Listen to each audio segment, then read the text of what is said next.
Hey, what's up, Herminators? Hermes here. So, I've been playing my rogue deck and ladder lately, and I'm still getting wrecked by a lot of aggro decks, especially Hunter.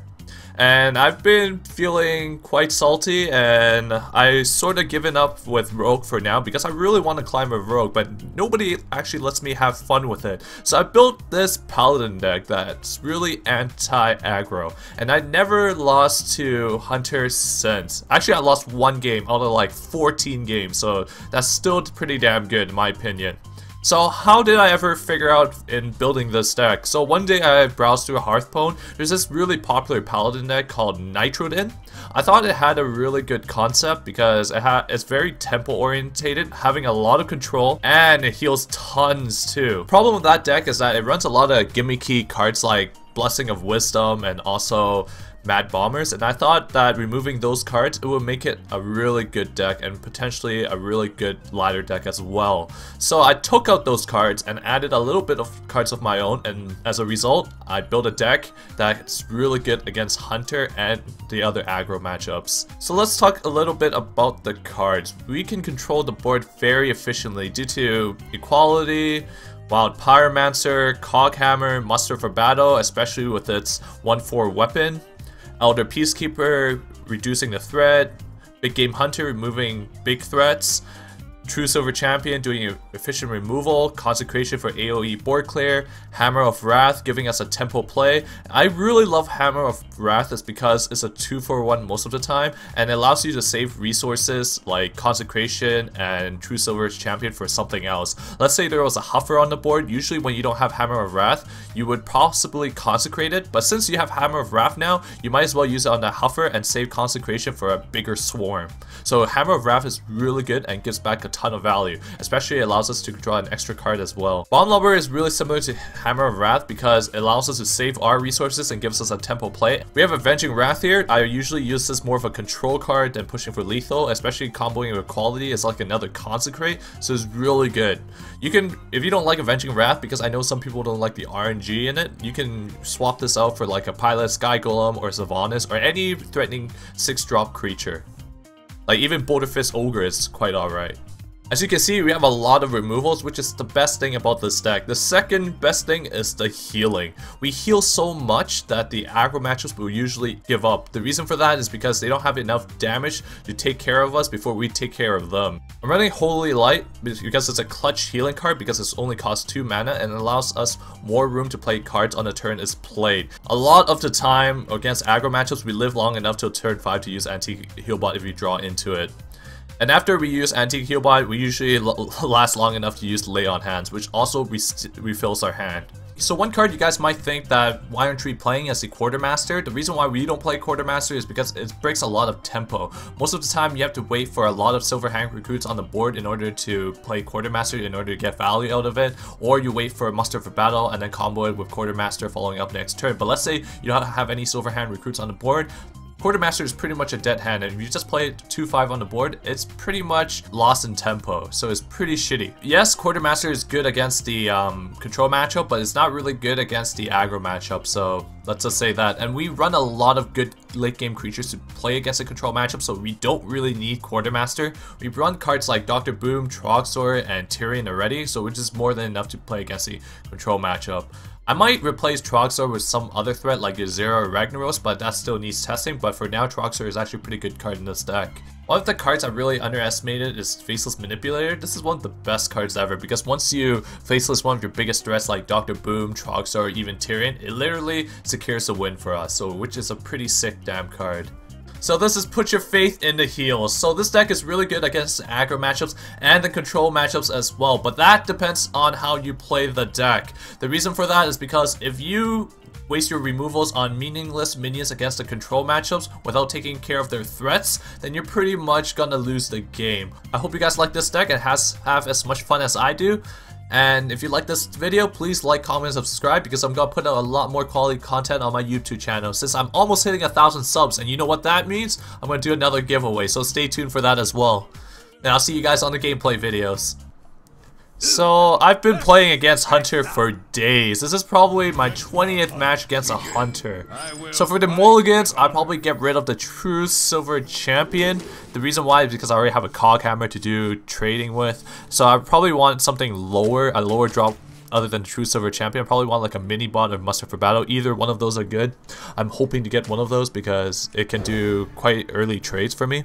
Yeah, that's pretty good. Muster for battle is really damn good here. So I don't think I can do anything here. I don't have any 1-drops. I don't run zombie chows in this deck. I don't really like zombie chows because it gives health back to your opponent, which is not good. I never liked it anyways. Okay, so right here, I hope he doesn't play something like a Worgen Infiltrator because that card is actually pretty damn threatening. Okay, so he plays a Leopard Gnome, which is pretty good. Pretty good for us. All I'm gonna do is just hero power, no big deal. Now that we draw into an antique heal bot, that's where the fun begins. The reason for that is because we're gonna heal for days. So we're probably gonna last long enough till we use our antique heal bot because we have a lot of removals in our hand. Especially, he summoned a Knife Juggler. So this is really, we can do really easy trades here. We're gonna use the Cog Hammer and trade into the Knife Juggler. And then use the Divine Shield 1/1 to trade into the Leopard Gnome. Efficient trading for the win. So this is how we fend off aggression from the Hunters or any type of aggro matchups. The Mech Mage should be a little bit easier than the Hunter because the Hunter is a lot faster and they can do consistent damage with their hero power. Okay, so he's Animal Companion, a Huffer. So this could be pretty damn bad for us just because I don't really want to use my Consecrate against it. But we have Elder. Elder is really a really good top deck. We just make it as a 1/1. A 1/1 is not that threatening and we can just trade it in right now. Because I don't really want to take 4 to the face. 4 to the face is actually really damn bad. If I didn't draw into Elder, I would actually consider consecrating it because I don't want to take that 4 damage. And want to survive till turn 5. Actually, there's a possibility I might take that 4 damage since I have anti-kill bot anyways. Okay, so he used tracking. Very little Hunter use tracking nowadays. But I guess he really needs a lot of more damage to take me out. Okay, Eagle Horn Bow is not a really big deal. Next turn we can just play anti-kill bot and heal tons of HP, and we drew another anti-kill bot. This Hunter is not gonna have a good day. He's not gonna have enough damage to take us out before we take him out. And we're probably gonna eventually draw into our late game too. Okay, using another Animal Companion. He gets another Huffer. What a lucky guy. So I'm pretty sure he's going to trade. He knows he doesn't have enough damage. He needs to trade or I'm going to take him out before he takes me out. Yeah, he needs to trade here. Well, that's his incentive, but I don't think he should trade. Oh my god, a Huffer with 5 attack. That's crazy, dude. So right here, I can actually consider trading into the Huffer because I have another anti-heal bot, which is not a big deal. I think I'll attack the Huffer. And because I have the anti-heal bot, there's no big deal. I'm back to 28 health. I'm nearly back to full. And he's gonna have quite a hard time taking me down because I'm back to full health again. No matter what he does, I'm gonna be back to full health. It doesn't even matter. And then I can stall long enough to play Tyrion. After playing Tyrion, I think it's already GG. Okay, okay, he trades right here, which is pretty damn good for us. Which means less damage to my face. It's looking pretty bad for him. I don't think he's ever going to come back from this. Okay, on curve Dr. Boom. If I didn't have Dr. Boom there, I'm probably just gonna play Muster for Battle. Although that does play into Unleash the Hounds, but it doesn't really matter. Probably just Muster for Battle and the Big Game Hunter. But Dr. Boom works here too, because you know, that's some threatening stuff. Dr. Boom needs to be nerfed eventually too, because it's pissing me off in a lot of games as well. So he's doing 5 damage to my face. That just shows he doesn't have any charged creatures, nor does he have enough damage, and nor does he have another beast in his hand, because he's just trying to do 5 damage now before I take out his Iron Beak Owl. Yeah, he doesn't have any charged creatures. Yeah, it's not gonna go well for him. Oh my god, True Silver Champion. I'm gonna lay on hands and let's see if he concedes, because usually they concede this way. Because he knows that he doesn't have enough damage. Yeah, exactly. Oh yeah, that's how you beat Hunter, guys. You force them to concede, not forcing us to concede. Okay, we're gonna play against another Hunter. When I play against a control matchup, I'll let you guys know and I'll upload it right away. Okay, right here, our mulligan is easy. We mulligan and get away everything. Equality is no use. His creatures is all 1 health. Big King Hunter, we don't really need it. Lothar, we don't really need it. this is a lot better than than the other hand that we have. Instead, we don't really want Dr. Boom early, but we do want the Antique Heal bot because we know that we'll live long enough to use the Antique Heal bot, and we have Holy Light just in case we need that clutch healing, which we might need this game. Okay, so you played a Haunted Creeper, which is pretty damn annoying. I really never like playing against a Haunted Creeper, so I'm just gonna play Silverhand Recruit. Let's just hope he trades into it so that we can use our Muster for Battle next turn and use the 1/4 to hit the spider. Ooh. Yeah, he trades it in. There's no way he wouldn't trade it in. He trades it in to protect his Knife Juggler. So I'm probably going to play the Shielded Minibot there. The reason why is because I want him to use the spider to trade into the Divine Shield just so that I can have an easy Consecrate without having it spawn 1/1s. Because I want a complete clear of the board. I don't want him to having like 2 1/1s after I use the Consecrate. So I'm pretty sure he's gonna trade it into Spider into my Divine Shield and then use the Knife Juggler's effect with the 2 1/1s that it spawns so that it can use 2 knives to take out my mini-bot potentially.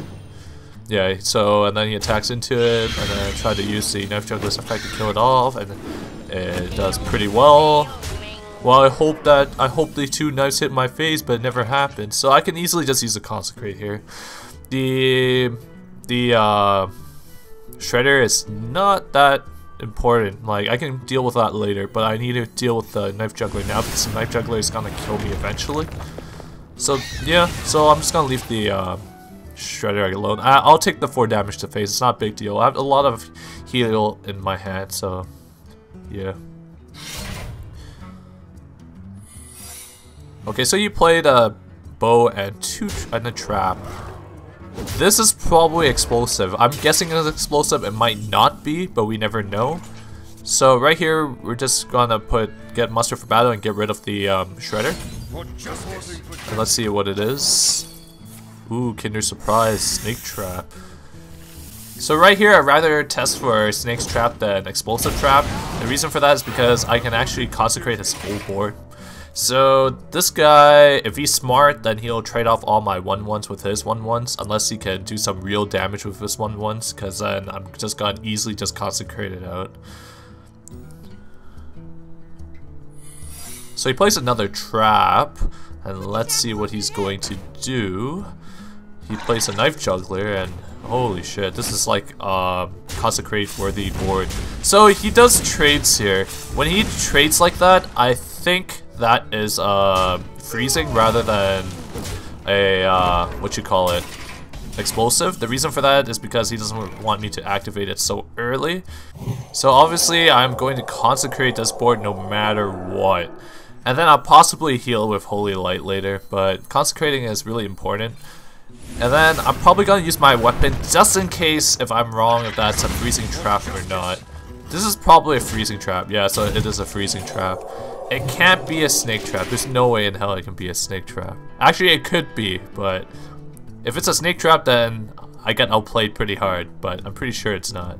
And I heal there just as I said, and he just arrows me to the face. And he actually wastes his weapon on me without waiting for his secret, so my god, this guy's wasting everything.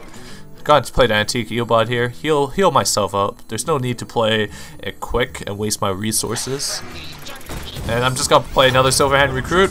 This allows me to test the trap next turn. And then next turn I can just play another Antique Healbot if I want to. That would be very detrimental to him because it would be a lot harder for him to take me down because I'm back to 28 health. That is insane. Wasn't I under like 15? Okay, this might be a problem. The Savannah Hymen might be a real problem.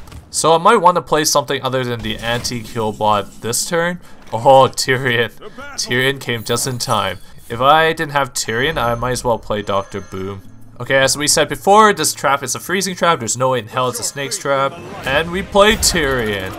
It's gonna be pretty hard for him to take care of. I think he has to run his high meat into it or either use kill command on it. Either way, it'll waste a lot of his burst potential, which is really good for us, and he's not gonna take us down anytime soon. So I feel a lot safer.